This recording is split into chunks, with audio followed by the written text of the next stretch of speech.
আজকে ভাবলাম একটু সন্ধ্যার নাস্তা নুডলস বানাই। তো ম্যাগি নুডলসটা বানাইতেছি। একটু ভাঙিয়ে দিলে তাড়াতাড়ি হয়।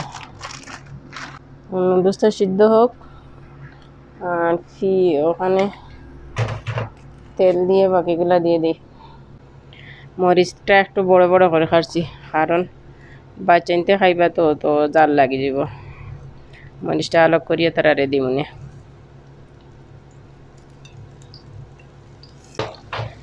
আগে কিমা বাজিয়ে আছে, দিল পেঁয়াজ একটু কম দিছি। এখন তো ওখানে নুডলসের মাঝে আমি সসেজ দিছি, নাম দেখাই আপনারা। একটা দিছি কাটি ছোট ছোট করে পিস করে। এখন একটু রসুন বাটা দিম, একটু আদা,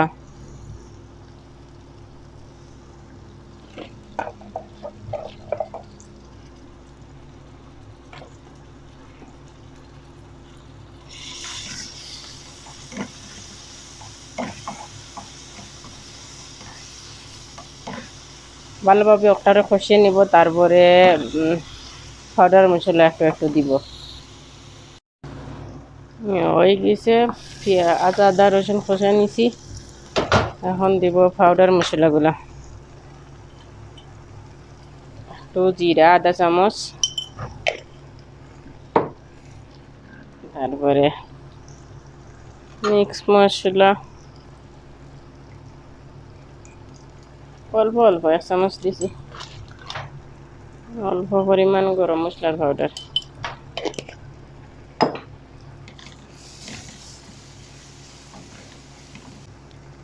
অল্প হলুদ গুঁড়ো,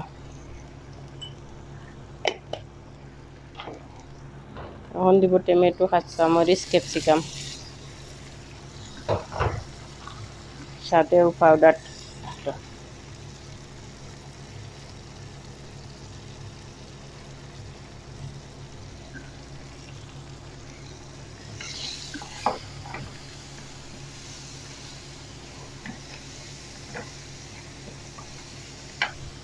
এখন দেখো কখনো কিমা রাখছিলাম আগে একটু বাজিয়া।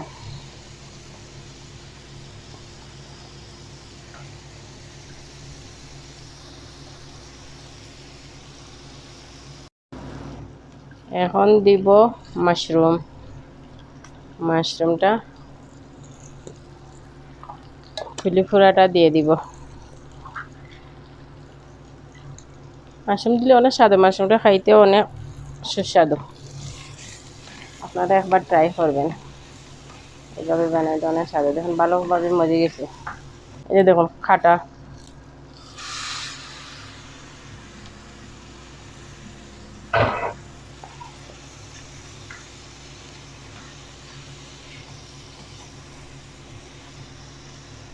নুডলসটা হয়ে গেছে, এখন দিয়ে দিব।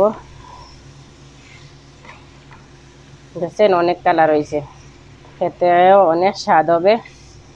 তো সবাই একবার ট্রাই করবেন, খাইবেন।